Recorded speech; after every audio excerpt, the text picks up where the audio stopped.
You know whose rise to stardom was not accidental? Yeah, Sabrina Carpenter.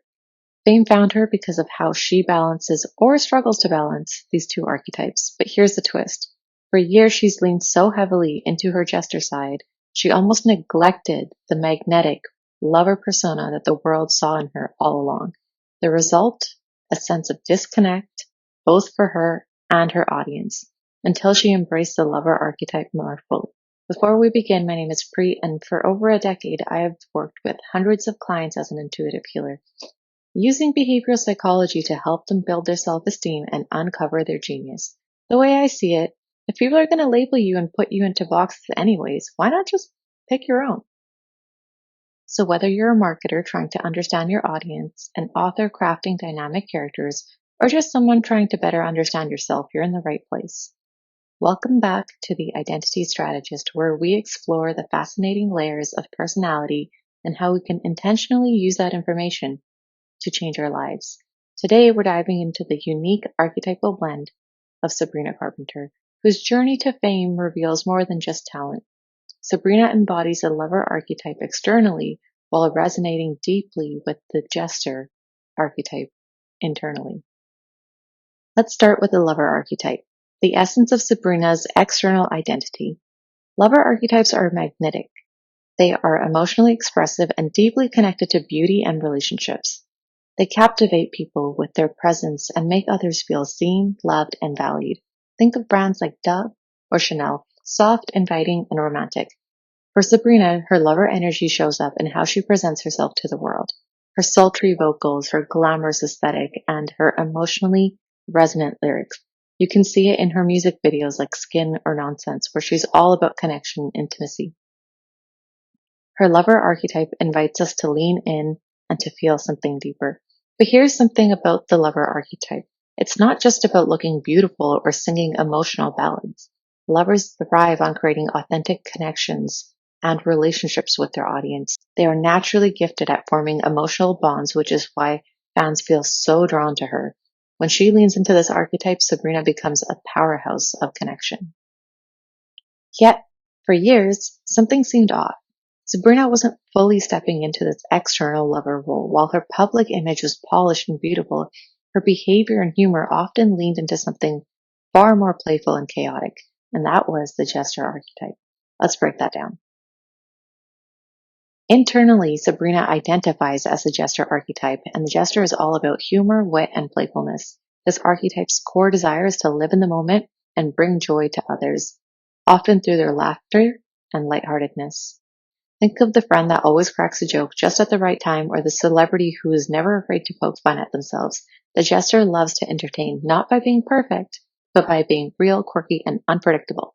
This is where Sabrina shines. Her interviews, TikToks, and candid moments show her quick wit and sharp sense of humor. She doesn't take herself too seriously, which makes her relatable and fun. But here's the catch.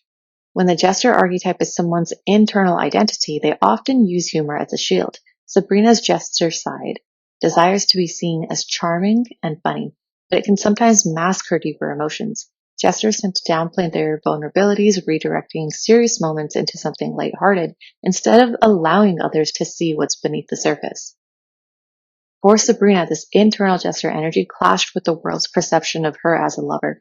People expected her to embody the lover's vulnerability and emotional depth, but the jester side would step in with humor, deflecting all of those expectations. This created a subtle dissonance.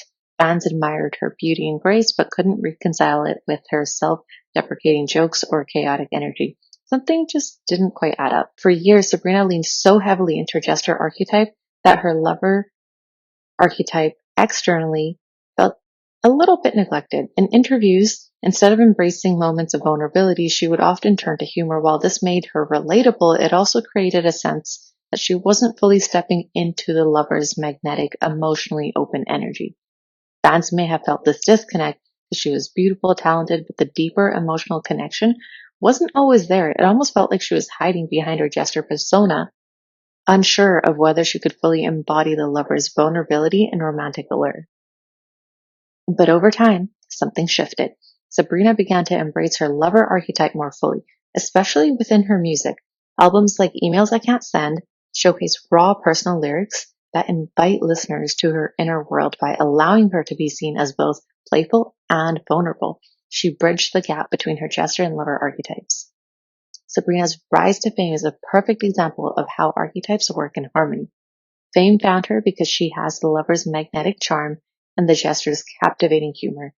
The Lover archetype drew people in with her beauty, her grace, and her emotional depth, while the Jester kept them hooked with her wit and her relatability. Once she started embracing both sides of herself, the Lover's vulnerability and the Jester's humor, she became unstoppable. She stopped hiding one side to emphasize the other and instead let them coexist together. And that's when her audience really began to resonate with her. By showing up as both the romantic, emotionally open Lover and the funny, quick-witted Jester, Sabrina created a unique brand of authenticity that feels both relatable and inspirational. And that's why fame found her, because she embodies the kind of multidimensionality we all crave. So what can we take from Sabrina's journey? Well, first, your external archetype is how the world sees you, but your internal archetype is how you see yourself. When these two do not align, it can create a sense of disconnect, not just for others, but for you too. Secondly, true power comes when you embrace all sides of yourself. Sabrina's Lover archetype brought her emotional depth, beauty, and magnetism, while her Jester archetype added humor, playfulness, and charm. By allowing both of them to exist at the same time and for both of them to shine, she became the dynamic, multifaceted artist that we see today. Okay, let's talk about Light Summer because this color season fits Sabrina Carpenter's vibe like a dream. So light summers have this soft, refined, and effortlessly elegant vibe. Everything feels airy, delicate, and just a little bit ethereal. Their colors are cool, but not too cool, with a softness that comes from lots of white and gray mixed in. It's like looking at pastels through a sheer silk veil, gentle, fresh, and subtly radiant. Sabrina's blonde hair works beautifully with this palette because light summers shine in soft, muted tones rather than anything too bold or high contrast. Their best colors feel like a whisper rather than a shout. Think powdery blues, dusty roses, and cool, misty lilacs. Everything about it is elegant but youthful, polished but never try hard. Kind of like her. What I love about this season is that it has this quiet confidence to it. It's not about being the loudest in the room. It's about that understated kind of beauty, the kind that lingers.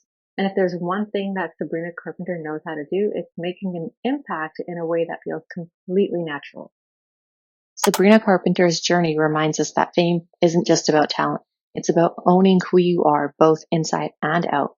So what archetypes do you resonate with? Are you balancing them, or is one side of you taking the spotlight? If you enjoyed this deep dive, make sure to like, comment, and subscribe. And let me know in the comments which side of Sabrina resonates with you more, the Lover or the Jester. Until next time. Now he's thinking about me every night. Oh.